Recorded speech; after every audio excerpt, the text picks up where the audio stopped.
E o Supremo Tribunal Federal decidiu na sessão desta quinta-feira que em casos de extravio de bagagem e atrasos em voos internacionais não se aplica o Código de Defesa do Consumidor.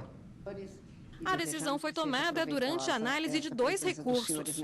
Um deles tratava de indenização por extravio de bagagem e o outro por atraso em voo internacional. O julgamento havia começado em 2014 e foi retomado com o voto vista da ministra Rosa Weber. Ela acompanhou os relatores ministros Gilmar Mendes e Luiz Roberto Barroso, entendendo que os conflitos que envolvem relação de consumo em transporte aéreo internacional devem ser resolvidos pelas regras estabelecidas em acordos internacionais confirmados pelo Brasil. Deve ser dada prevalência à concretização do Comando de Observância das Convenções de Varsóvia e de Montreal.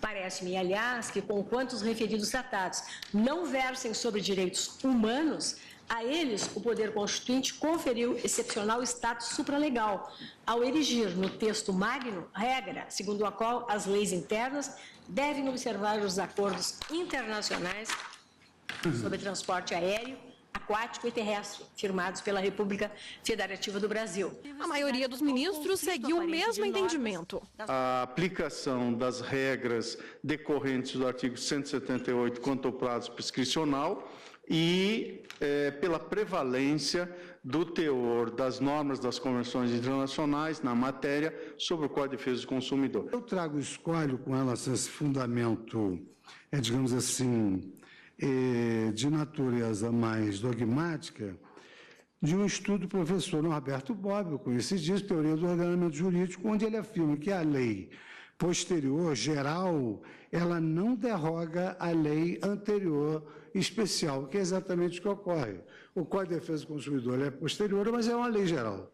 E a Convenção de Varsóvia é uma lei anterior, recepcionada pelo ordenamento brasileiro, mas é uma lei especial. A lei geral convive com uma lei especial. E o prazo prescricional já foi aqui, digamos assim, apontado no voto dos relatores. E, finalmente, o fundamento legal está no Código Brasileiro de Aeronáutica, que também estabelece que, em se tratando de transporte público internacional, deve-se reger as questões gravitantes sobre lesões a esses direitos pelos tratados e convenções pertinentes. Leva em consideração tanto o artigo 5º quanto o artigo 178 da Constituição e vou fazer a sua juntada, mas as razões apresentadas já foram aqui devidamente explanadas e com muita profundidade. Apenas os ministros Marco Aurélio e Celso de Mello votaram em sentido contrário. As empresas de transporte aéreo internacional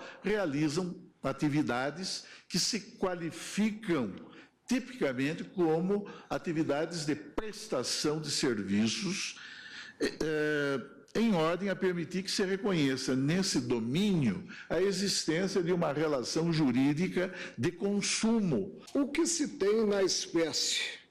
Uma relação de consumo. Uma relação de consumo a envolver a empresa aérea, as empresas aéreas, já que são 2 processos e 2 empresas, e passageiros. Relação de consumo que é regida no Brasil pelo Código do Consumidor. A partir de agora, o passageiro, a princípio, só poderá pedir indenização por danos materiais. E o prazo para se propor a ação é de 2 anos. E a consultora jurídica da TV Justiça, Karina Zucolotto, está aqui para falar conosco. Boa tarde, Karina. Boa tarde, Érica.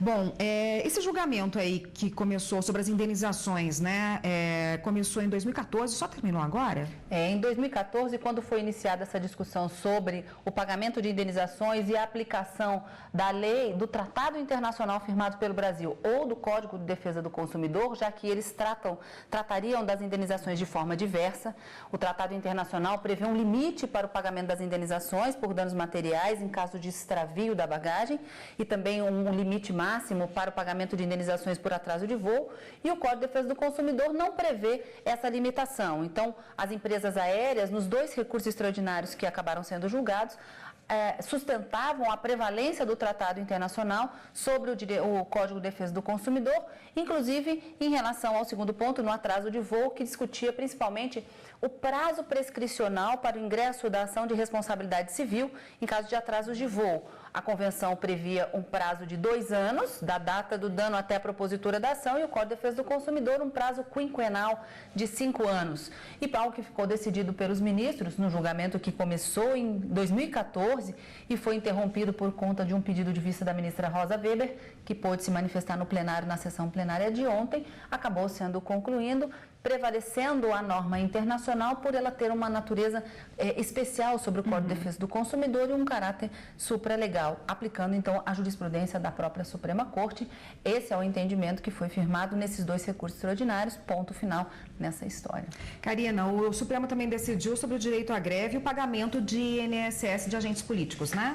Exatamente, Érica, um recurso do Estado de Goiás que pretendia ver afastada a obrigatoriedade de ele, Estado, ter que recolher aos cofres do INSS a parcela de contribuição que a gente chama de contribuição patronal.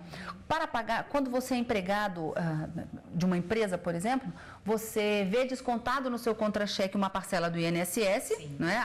A parcela, o percentual que é referente ao empregado, e o empregador também tem que recolher uma parte conforme determina a Lei 8.212 de 1991.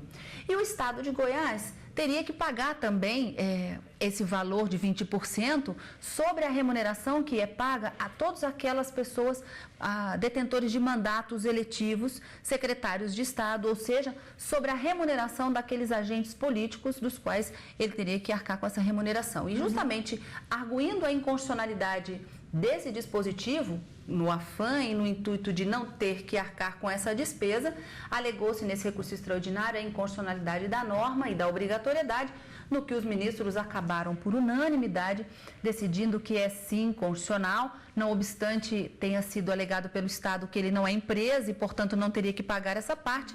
Ficou decidido que quando o parlamentar, o detentor de mandato eletivo, o governador ou o vice-governador, os secretários de estados, não estiverem vinculados a um regime próprio de previdência, cabe sim ao Estado, ao ente federativo, no caso aqui seria o Estado de Goiás, arcar com esse pagamento de 20% e recolher esse valor dessa contribuição previdenciária mensalmente sobre a remuneração que é paga a esses detentores de mandatos eletivos. E no outro caso, falando sobre o direito de greve, uma discussão bastante interessante tomou o plenário do Supremo Tribunal Federal ontem no finalzinho da sessão.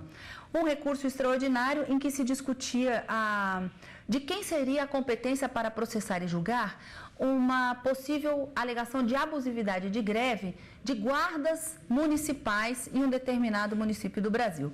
A discussão aqui era para saber se seria da Justiça Comum ou da Justiça Especial do Trabalho para decidir sobre esse abuso no direito de fazer greve de servidores públicos seletistas, ou seja, empregados públicos, aqueles que seguem todas as regras, né? Tem que ter concurso público, mas são regidos pela CLT. O ministro relator, Luiz Fux, entendeu que a competência para processar e julgar nesses casos seria da Justiça do Trabalho e, nesse sentido, decidia sobre o recurso extraordinário.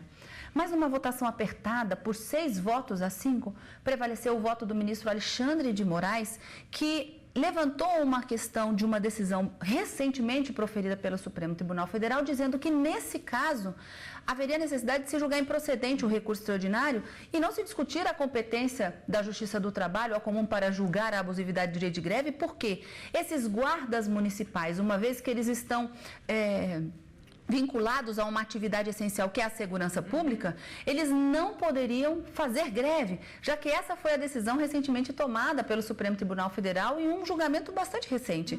Então, policiais e até mesmo os guardas municipais, em razão da função essencial vinculada à segurança pública que exercem, não possuem o direito de fazer greve. Nesse sentido, acabaram julgando improcedente o recurso extraordinário, não se determinando que nenhuma justiça é competente para julgar esse caso, porque os guardas municipais não possuem o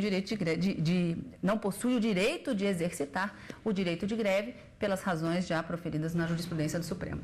Tá ótimo, Karina. Obrigada pela participação por hoje. Eu que agradeço, Érica. Até.